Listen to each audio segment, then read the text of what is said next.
في يوم الأربعاء 4/9/2024 يوصل بلاغ للشرطة في منطقة مكة المكرمة من صاحب بيت هناك إن في أصوات تكسير وصوات صعب جدا طالع من شقته اللي مأجرها الناس في الدور اللي تحته. ده غير كمان إنه زود في البلاغ ده إن في سيدة طلعت من الدور ده استنجدت بيه ونزلت تاني بسرعة، وللأسف هو لما نزل وراها لقي الباب مقفول ولسه في صوت تخبيط وفوضى جوه، لكن الصوت اللي كان طالع من شوية ده كان وقف تماما. وفعلا خلال لحظات بعد البلاغ ده كانت الشرطة وصلت لمكان البلاغ، وقبل ما يكسروا الباب بتاع الشقة اللي اتبلغ عنها اتفاجئوا ان الباب اتفتح وفي شخص طلع من جوه وسلم نفسه في منتهى الهدوء. اما بالنسبة للي كانوا بيصوتوا والست اللي طلعت استنجدت بالراجل فهم للأسف بقوا جزء من الماضي. طيب هم مين دول بقى؟ ومين الشخص اللي سلم نفسه؟ وعمل فيهم ايه بالظبط؟ وليه عمل كده؟ وايه اللي حصل بعدها؟ خليك معايا وهتعرف كل حاجة حالا.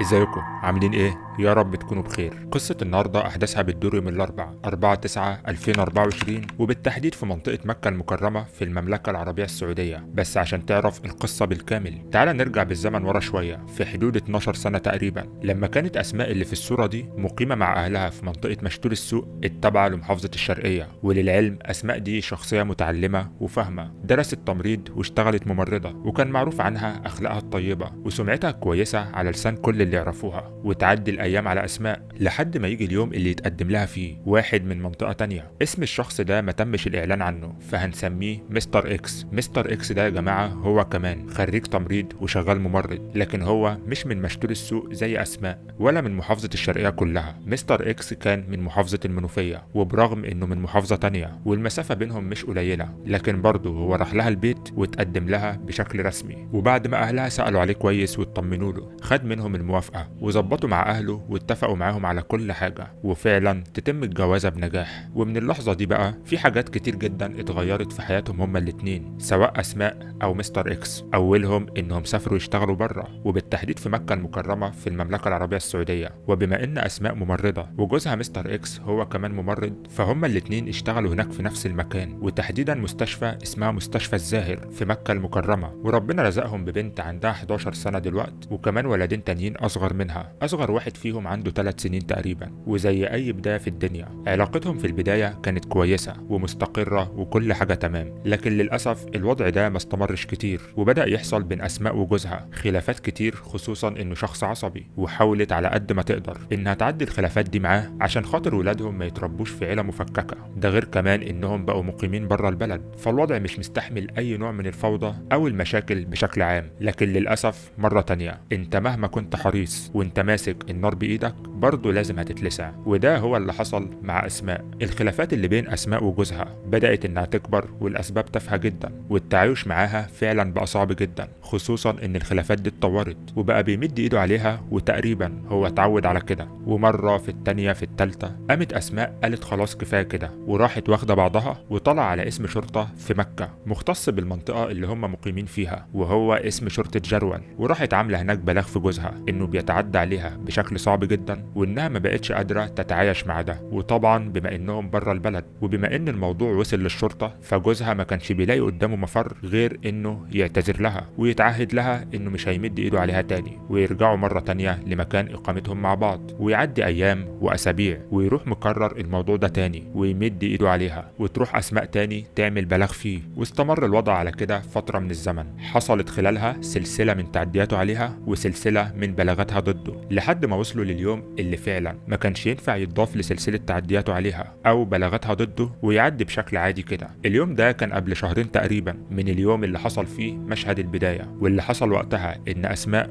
جوزها تخطى كل الحدود وكل المرات اللي فاتت. المرة دي أسماء فقدت وعيها تماما وفضلت فاقدة وعيها ل4 ساعات تقريبا، وخلال المدة دي في فرقة طبية عملت المستحيل معاها وقدروا بمشيئة ربنا طبعا إنهم يلحقوها قبل ما تدخل في سكة اللي ما بيرجعش ويتكتب وقتها عمر جديد لأسماء وتفوق وهي في المستشفى بعد ما هي نفسها فكرت إنها مش هتعيش لآخر اليوم. وطبعا اللي حصل وقتها إن أسماء قررت إن خلاص كده كل رصيد جوزها خلص، وإنها قبل كده كانت مستحملة عشان خاطر العيال وخايفة من الانفصال عشان ما يعيشوش في عيلة مفككة. لكن بعد اللي حصل ده فهي لو ما انفصلتش عن جوزها ولادها هيعيشوا من غير أم أصلا. وطبعا بعد التعدي الأخير ده الشرطة هناك كانت حابسة جوزها وهيبدأوا إجراءاتهم معاه. لكن للأسف اللي حصل وقتها إن أسماء اتصالحت معاه واتنازلت عن حقها، وطبعا ده مش عشان عايزة ترجع له. أسماء اتنازلت وقتها عشان يطلع ويكملوا إجراءات الطلاق بسرعة ومن غير شوشرة. وفعلا الراجل طلع من الحبس، وبعدها قاموا راجعين على مصر عشان يتمموا إجراءات الطلاق بتاعتهم، وبكده يكونوا انفصلوا بشكل رسمي. وبعدها بأيام ترجع أسماء للسعودية مرة تانية عشان شغلها، وخدت معاها والدتها. وطبعا طليقها هو كمان رجع عشان خاطر شغله. لكن طبعا المرة دي لما رجعوا كل واحد فيهم رجع على بيت منفصل، وبقت أسماء ومعاها والدتها وولادها الثلاثة عايشين في شقة لوحدهم، وعلى الناحية التانية طليقها ومعاه والدته عايشين في شقة تانية. بس للأسف يا جماعة دي ما كانتش نهاية القصة، بالعكس دي كانت بداية قصة جديدة، قصة بعنوان مين اللي هيحتفظ بالأولاد. أسماء واخدة ولادها معاها وشايفة إن ده الطبيعي لأنها أمهم، وعلى الناحية التانية طليقها بقى شايف نفسه طالع من العلاقة دي من غير عياله. وبغض النظر بقى هو كان مسموح له يروح يشوفهم ولا لأ، بس هو كان عايز يجيبهم يعيشوا معاه في البيت مع والدته. ده غير ان في كلام كتير بيقول ان والدته كانت بتحرضه وبتشجعه انه يروح يجيب عياله من طليقته. وفضل الوضع على كده لحد ما نوصل ليوم مشهد البداية ويقع المحظور. في يوم الاربعاء 4/9/2024 وتحديدا في وقت الفجر يوصل بلاغ للشرطة في منطقة مكة المكرمة من صاحب بيت هناك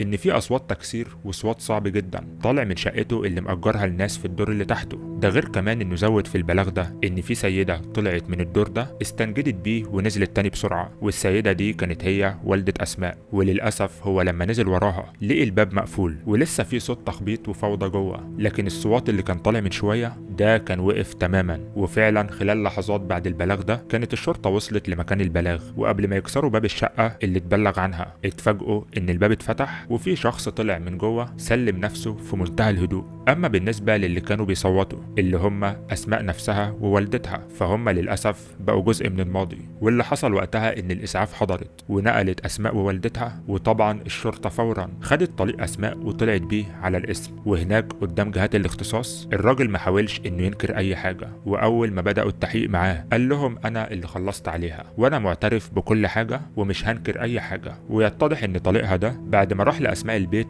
شد معاها بالكلام جامد وصوتهم عالي، ولما والدة أسماء شافته وشافت طريقته في الكلام واندفاعه على بنتها وانه فعلا جاي ناوي على شر، بسرعة جريت على الدور اللي فوق اللي ساكن فيه صاحب البيت واستنجدت بيه انه ينزل يلحق بنتها. وبعدها على طول والدة أسماء نزلت عشان تقف مع بنتها على ما صاحب البيت ينزل، لكن للأسف كان فات الأوان وكان طليقها نزل عليها بالسلاح الأبيض اللي كان معاه في مناطق مختلفة منها وكمان قدام عيالهم. وفي نفس اللحظة كانت أسماء بقت على الأرض، وأول ما شاف والدتها داخلة الشقة عليه والمشهد ده قدامها قام داخل عليها هي كمان باللي في إيده وعمل فيها زي ما عمل في بنتها وسابها على الأرض جنبها، وراح بسرعة قفل باب الشقة وقعد على الأرض جنبهم هما الاتنين. ولما صاحب البيت نزل وقتها لقي الباب مقفول وصوت الصوت واقف، لكن صوت التخبيط والفوضى كان لسه شغال. وبرغم انه قعد يخبط على الباب وقتها لكن طبعا محدش فتح لان اللي استغاثت بيه هي وبنتها كانوا خلاص على الارض. ووقتها الراجل بلغ الشرطة اللي حضرت فورا وحصل اللي عرفناه. وحاليا طليق أسماء محبوس هناك بانتظار المحاكمة، وكمان والدته تم القبض عليها بعد انتشار كلام ان هي اللي حرضته، وهيتم التأكد من ده بالتحقيقات هناك. وطبعا السفارة المصرية بتتابع القضية دي باهتمام كبير. وبالنسبة لأسماء ووالدتها آخر تحديث نزل عنهم ان تم أداء صلاة الجنازة عليهم في عصر يوم الأربعاء 11/9/2024 وبالتحديد في المسجد الحرام في مكة، وتم دفنهم في مقابر شهداء الحرم في مكة المكرمة. وحاليا أسرة المجني عليهم بتطالب بالقصاص ليهم. أما بالنسبة للأولاد فهم حاليا في واحد من دور الرعاية في مكة، وبكده يبقى طليق أسماء في لحظة تهور خلص على أولاده ويتم عياله وضيع نفسه وبقى عبرة لمن يعتبر. ودي بتكون دايما آخرة التهور والعصبية وفرد الدراع، فياريت نخلي بالنا. وبالنسبة لأسماء ووالدتها فهم اتصلى عليهم في المسجد الحرام في مكة واتدفنوا كمان في مكة، ودي حاجة في ملايين بيتمنوها ولعلها كانت دعوة منهم في لحظة استجابة. ودي كده كانت هي القصة بالكامل. يا ريت ضروري لو وصلت لهنا تدعي لأسماء أسماء ووالدتها في التعليقات بالرحمة والأهلهم بالصبر، وما تنساش اللايك بتاعك لو استفدت من حلقة النهاردة وحابب إنها توصل لغيرك. كان معاكم إسلام الجندي، ومع السلامة.